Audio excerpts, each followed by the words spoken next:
asalaamaaleykum chers téléspectateurs yéen ñi di seetaan Baol Times TV tey ñu dugg ak yéen ci seen émission question de l'heure amoon ki nga xam ne tamit mooy le ténor ñu koy woowee Dame Ndiaye dañ koy bàyyi bu présenté wu Dame Ndiaye ñu ngi lay nuyu.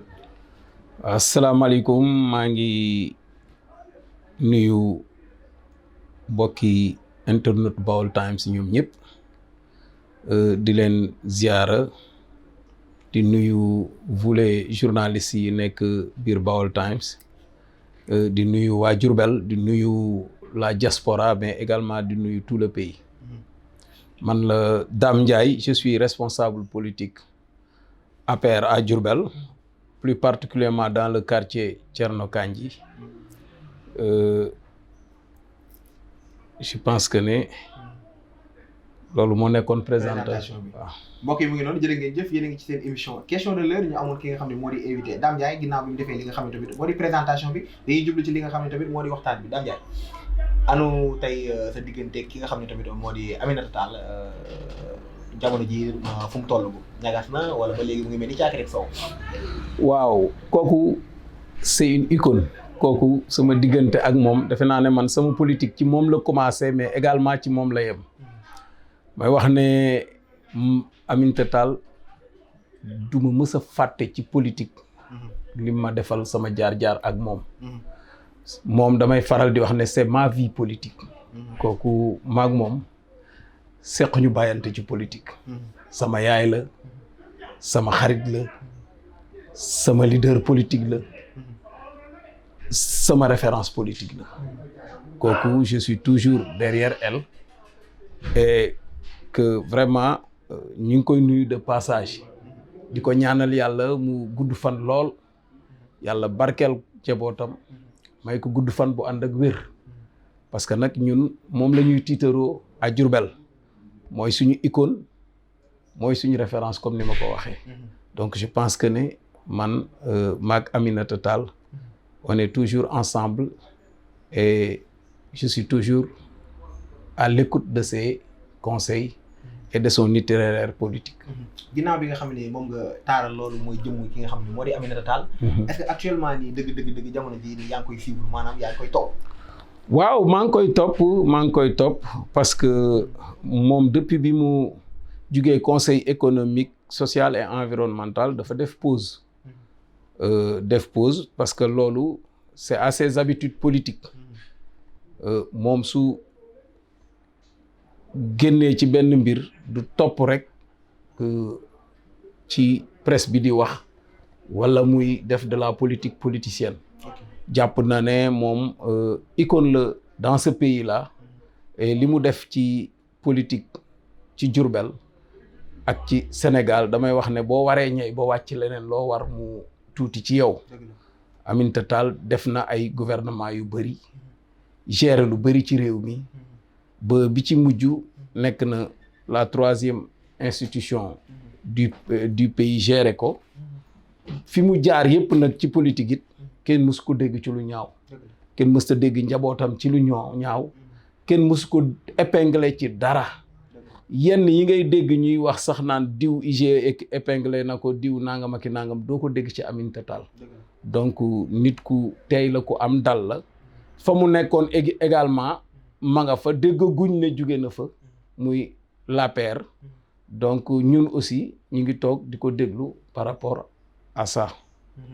mbokk yi yéen a ko déggandoo noonu yéen a ngi ci seen émission question de l'heure Dame Ndiaye doon leen feddali rek li nga xam ne tamit moo di kóllëreem ak li nga xam ne moom la seq ak Aminata Tall nee na ñoom ñaar li nga xam ne ni mooy sequñu li nga xam ne moo di bàyyante ci noonu dañuy xuus ci li nga xam ne tamit moo di waxtaan bi Dame Ndiaye di la fàttali rek ba léegi ne dañoo dégg sax ci wuyu bay maanaam sax du dégg ci ay wuyu bay leer na kenn waxatu ko ñu ne da nga quitté li nga xam ne tamit moo di camp Sayer Diop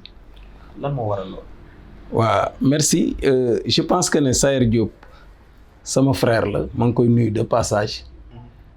di ko ñaanal également di wax rek ne Sayer Aminata Tall moo ñu bàyyi woon ak moom mu nekk le coordonnateur de sa famille politique ñuy doxal boobaak léegi depuis 2019 jusqu'à nos jours ñu ngi ànd mais nag ànd boo gis également lu am début am na fin et que te it sama diggante ak moom dara ñaawu ci mais nit su ngeen di ànd ba bokkatu leen gis-gis politique bokkatu leen ay orientation politique bokkatu leen projet politique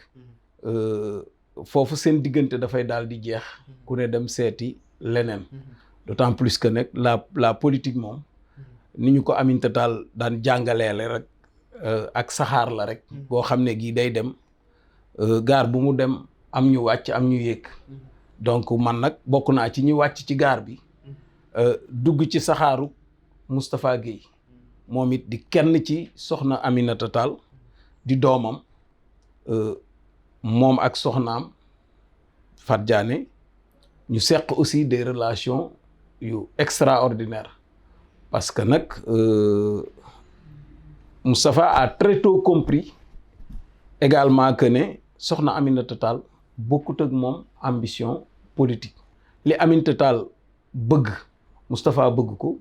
li Moustapha mën a nekk Aminata Tall weesu na ko donc je pense que ne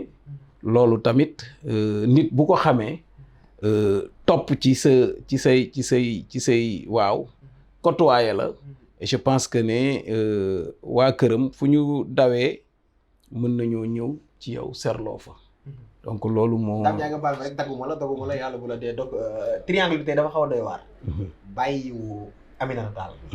bàyyi nga Sayer Diop.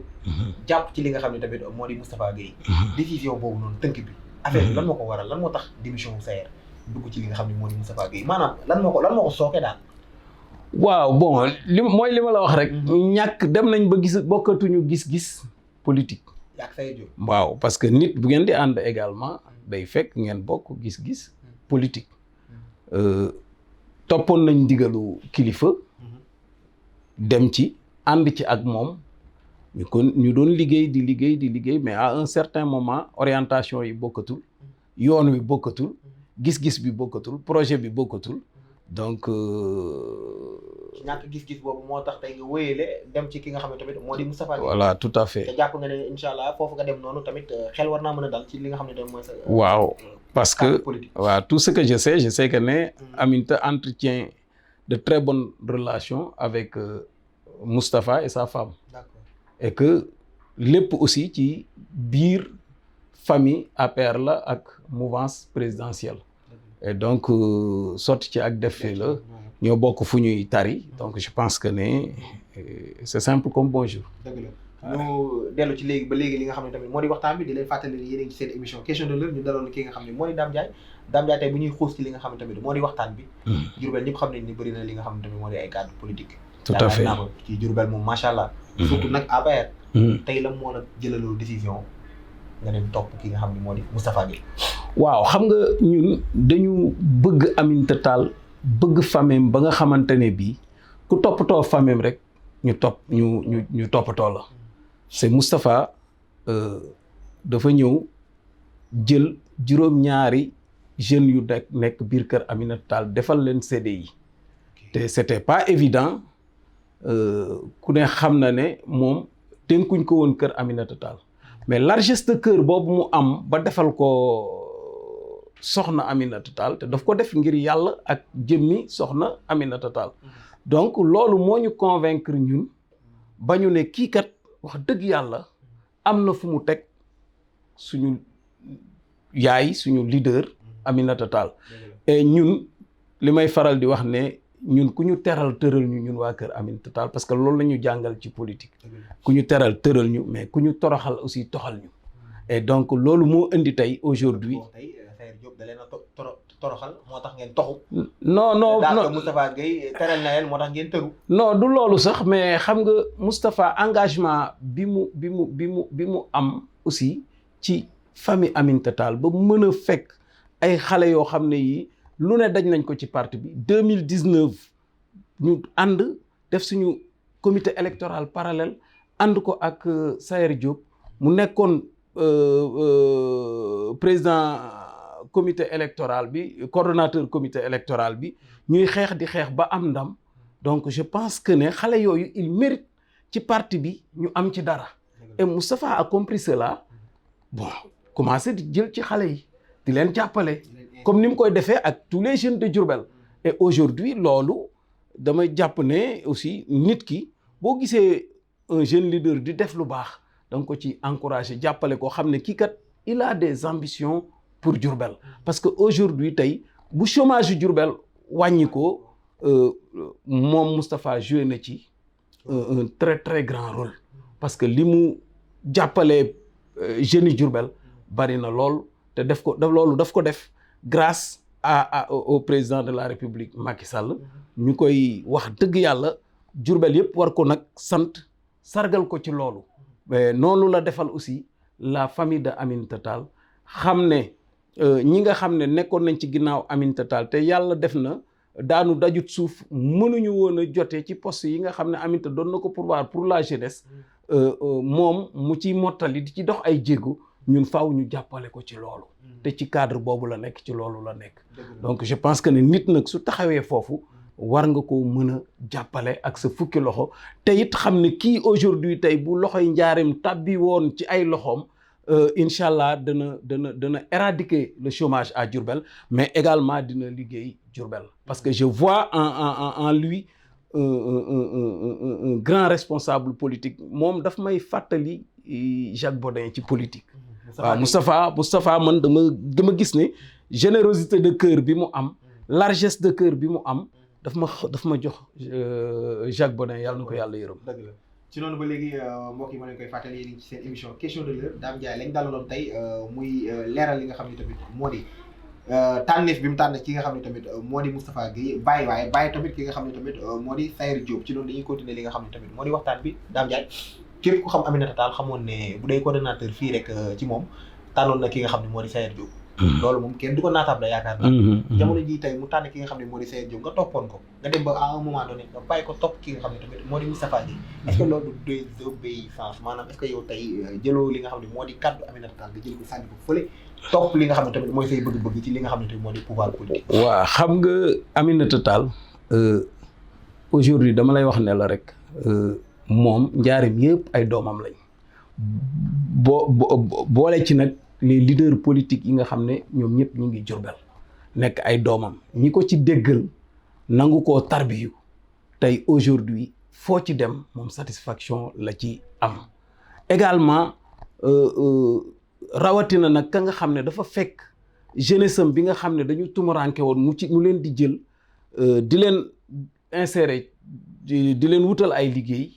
ñuy liggéey donc loolu su ko nit di def ci yow da nga war a vraiment delloo ko njukkal te man Aminata Tall ku ko teral man nga teral te defe naa ne jël ab jeunesse am wutal leen liggéey moom nga teral te man damay wax ne li may dund ci moom ak yëg-yëg bi ma am ci moom ça dépasse du militantisme donc loolu et aujourd'hui bi ma demee ba bokkatuma ak le DG mon ami Sayer gis-gis j'avais pensé à autre chose j'avais pensé à créer un mouvement aller dans l'opposition ou chercher ailleurs parce que man am na fu ma jóge woon ci politique mais gos yi nga xam ne dañu ànd ak soxna Aminata Tall nekk ab jeunesse am ñoo ma ne la majeure partie des militants de madame la présidente Aminata Tall ñi ngi kër Moustapha Guèye donc duñ la bàyyi parce que un élément aussi important que toi duñ la bàyyi ngay dem dans l'opposition wala ñu lay bàyyi nga dem feneen mais dañ lay jël forcer la dem nga yóbbu la kër Moustapha Guèye te nit ku nekk aussi sa genn wàll nga moom mais sa genn wàll aussi nit ñi ngay àndal ci politique. mën naa ko tëgg ñoo la ko da ngaa dem ci ndigal wala da ngaa dem ci forcing wala da ngaa dem ci loo xam ne tamit dañ laa jàpp jëg yóbbu la ci li nga xam ne moo di Moustapha Guèye. waaw non xam nga ñun aussi amuñu lu dul vision ak analyse c'est nit ku baax ñëpp a ko xam nit kuy def effort pour dëkkam di def effort pour soxna Aminata Tall di ko jàppale ci ay éléments am yi nga xam ne dañu toog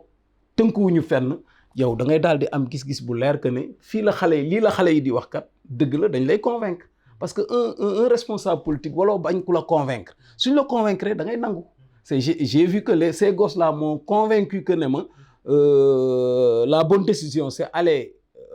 vers Moustapha Guèye jàppale ko mu réussir mission am en politique la mu bëgg a nekk ci politique mu nekk ko à Diourbel pour le bien de la population de Diourbel et je ne peux que adhérer wu ci cause boobu. mbokk yi ñoo ko déggandoo mu ngi noonu ki nga xam ne moo di Dame Ndiaye leeral na ko ci ay kàddu nee na moom jigéen na ci li nga xam ne tamit moo di Sayer Diop ngir dem ci li nga xam ne moo di Moustapha Guèye du lenn lu jàppale bi muy jàppale li nga xam ne mooy la jeunesse diourbelloise kenn naataabalewul loolu mu jël li nga xam ne tamit moo di set li nga xam ne tamit ñoo nekkoon ci li nga xam ne moo di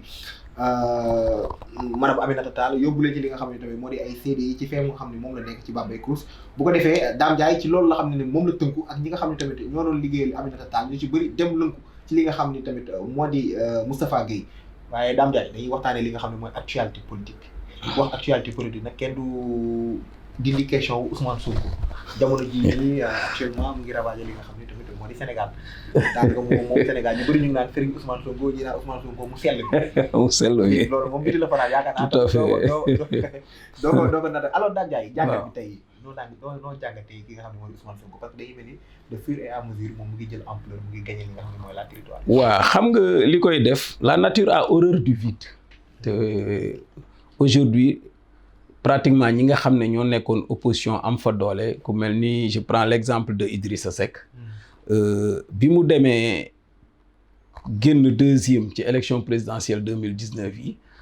Macky Sall da ko indi ci wetam mu dem ànd ak Macky Sall ñuy liggéey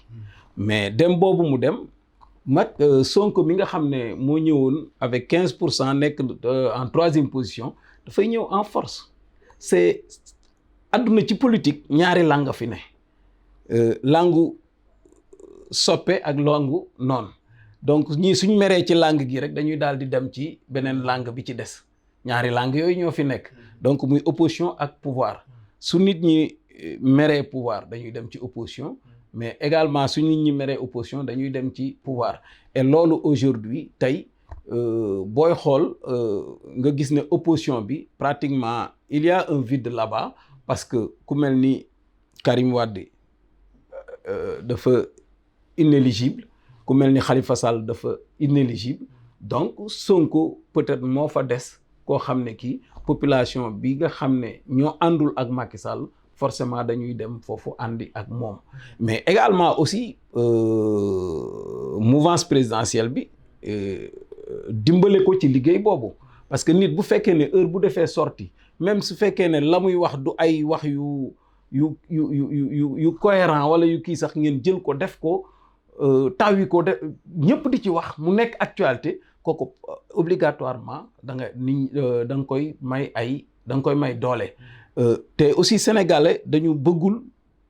ku victimiser wu koo xam ne kii dañu jàpp ne dañ koy jaay doole wala nangam ak i nangam nit ñi dañuy dem àndi ji ak moom et d'ailleurs loolu moo tax mu am aura bi mu am ni bon man damay jàpp ne c'est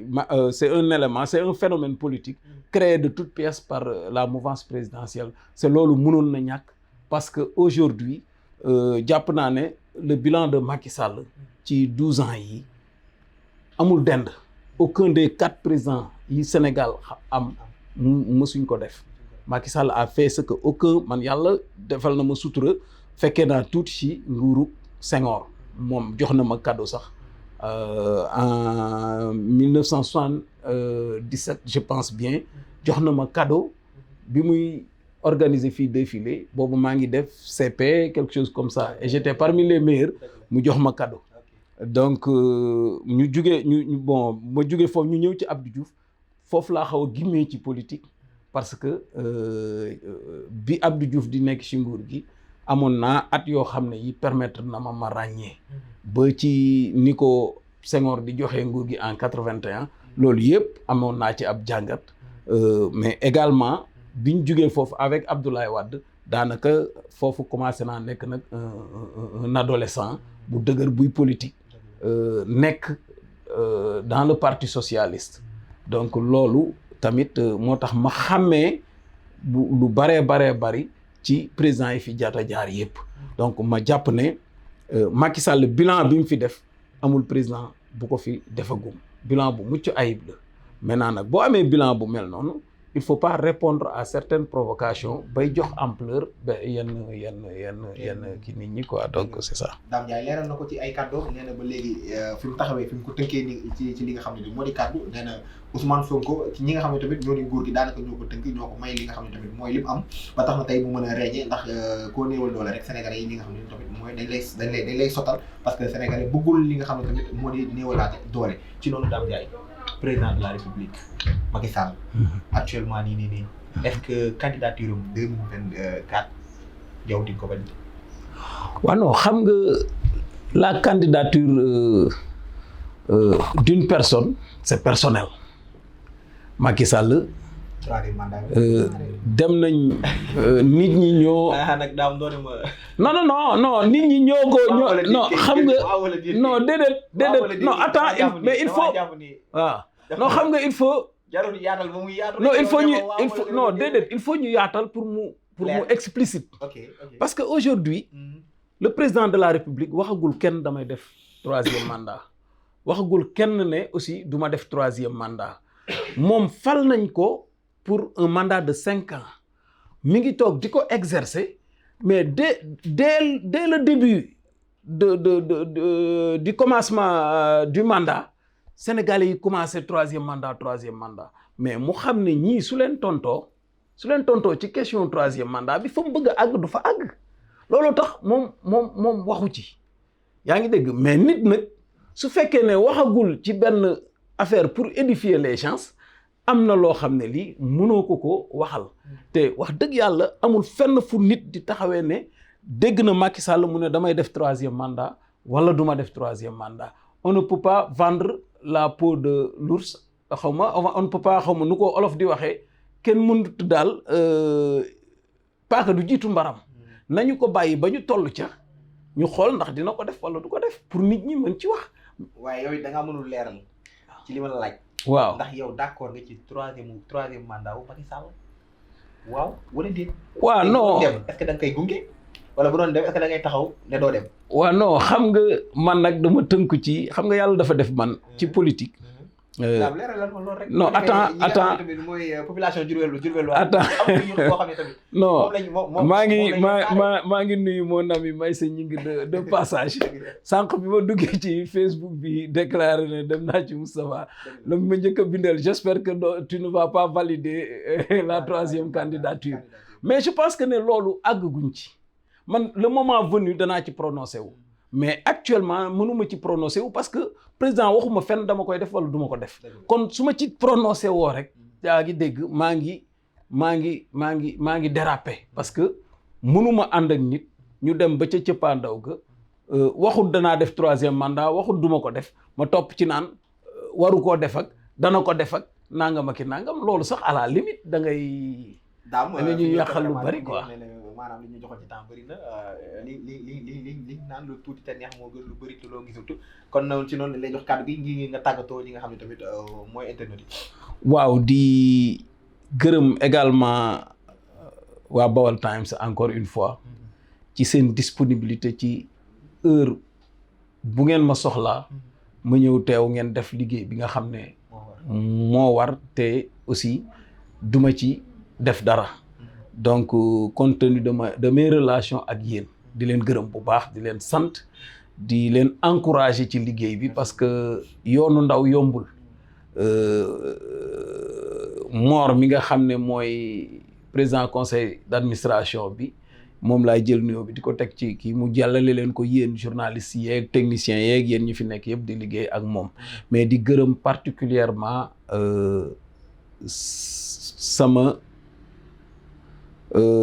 xarit le DG Moustapha Guèye bi nga xam ne falaa jëm nii nekk fa ak moom ci yaatal bi mu yaatal ma nekk ak moom accueil bi nga xam ne waa këram defal nañ ma ko man sama jëmm ju xeebu ji mais également di gërëm bu baax a baax jeunesse bi nekk kër Aminata Tall parce que ñoom dañ ma jàppale ci lu bëri ñoom dañ may orienté ci lu bëri ñoom laa nekkal te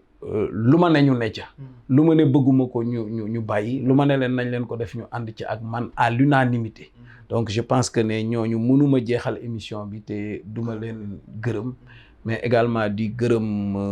toute ma famille politique mais di gërëm également sama ñaari soxna yi Aïda ak Adja Khady waaw di leen nuyu bu baax di leen gërëm mais également di vraiment sant waa Diourbel waaw parce que wax dëgg yàlla Diourbel am na fuñ ma teg am na fu ma leen teg man tamit parce que man Diourbel rek laa am fi laa yaakaaree lépp man daanaka musuma génn benn 8 ans laa mës a dem Dakar xoslu ji mais à part loolu musuma génn Diourbel mais sama lépp Diourbel laa ko amee mais yàlla daf ma nattu nag ci ñaari mbir muy sama passion muy politique ak football ñun ñaar yooyu ñooy sama passion mais ci laa yëngatu bu baax a baax waaw di nuyu ñëpp di gërëm ñëpp di ziar ñëpp vraiment kontaan naa. jërë ngeen jëf cher internaute yéen ko déggoo ci kàddu Dame Ndiaye di doon tàggatoo ci li nga xam ne moo di émission question de l'heure xanaa mbokk yi dinañ jox dig daje incha allah ci beneen émission jërë ngeen jëf.